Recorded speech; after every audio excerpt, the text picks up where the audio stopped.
16 bab. Bularni sizlarga e'tiqodini tashlab qo'ymasin deb aytdim. Sizlar ibodatxona jamoatchiliginglardan qo'g'lab chiqib etilsizlar.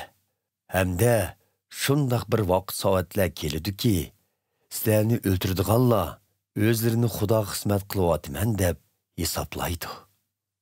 Bularni yo otamni yo meni tanımaganligi uchun qiladi.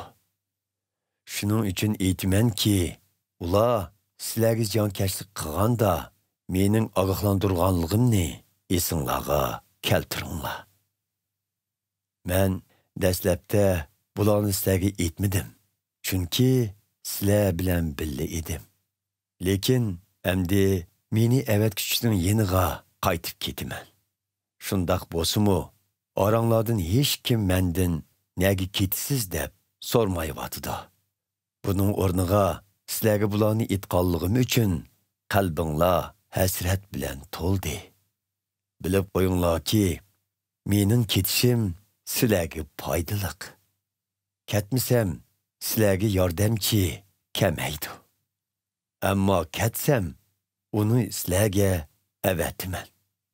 U kelganda bu dunyodagi kishilarni o'zlarining gunohkor ekanligiga, mening haqqoniyligimga va oxirgi zamondagi savol-so'roqning bo'ldiganligiga qoyil qiladi. Ular gunohkor ekanligiga qoyil bo'ladi. Chunki ular menga e'tiqod qilmadi. Ular mening haqqoniyligimga qoyil bo'ladi. Chunki men haqqoniyman. Ham shunga otamning yeniga qaytishga loyiq turman. Shundoq qilib, sizlar meni ko'rolmaysizlar.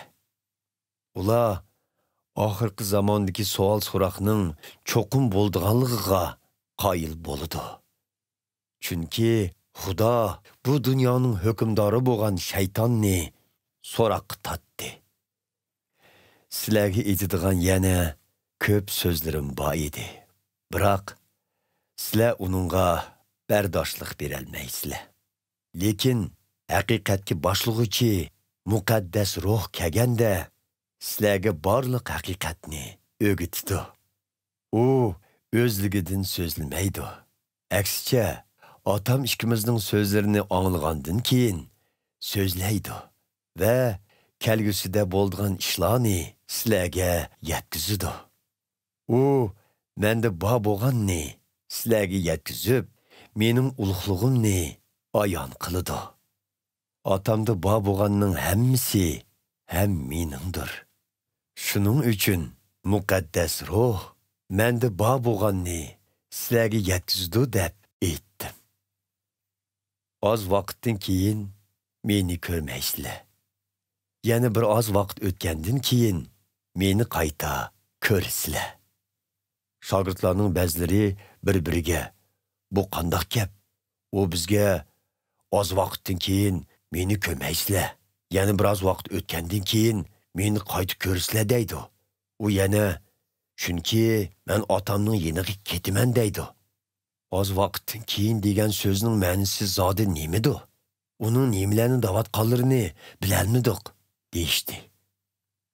Hazrati Ayso ularning so'rmoqchi bo'lgan savolini bilib, mundaq dedi: "Mening oz vaqtdan keyin meni ko'rmaysizlar.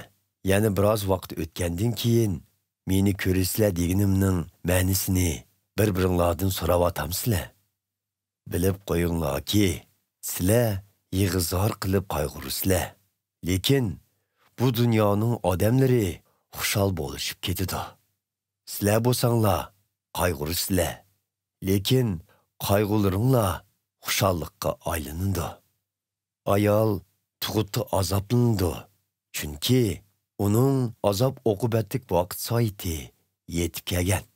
Lekin bu o'g'il tug'ilib bo'lgandan keyin bir farzandning dunyoga kelganligining xushalligi bilan tortgan azobini unutib qoladi. Shuningga o'xshash, sizlarmu hozir azoblanyapsizlar. Lekin men sizlar bilan qayta ko'rishiman. Shu chaqda qalbinglar xushallikqa cho'midi.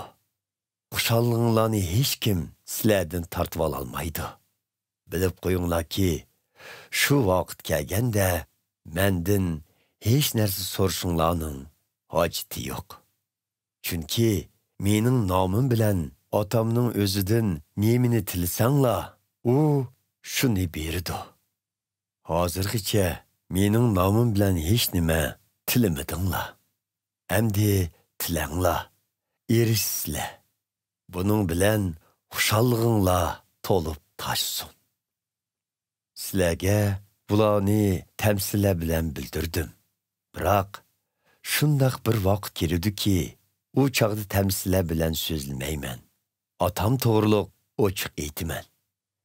Shu kunlar kelganda tilaklaringlarni mening nomim bilan tilaysizlar. Men sizlar uchun otamdan talab qilaman demoqchi emasman. Buning sababi otam o'zimi sizlarni so'yidi. Chunki sizlar meni so'ysizlar va meni otamning avatganligiga ishondinglar. Men otamning yenidan bu dunyoga keldim.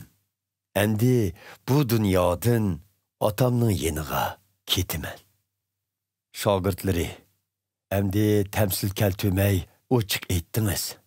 Biz sizning hammani bildiganligingizni endi tushundik. Chunki biz savol so'rmasaqmi, siz ko'nglimizdikini bildikansiz. Buningdan sizning Xudoning yenidan kelganligingizga ishondik, deyishdi. Hazrati Ayso ularga, hozir ishondinglar, shundaqmi?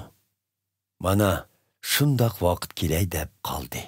Shundaqla kelib qoldiki, hammanglar meni yolg'iz tashlab o'z yo'llaringlarga ketisizlar. Biroq men yolg'iz qolmayman.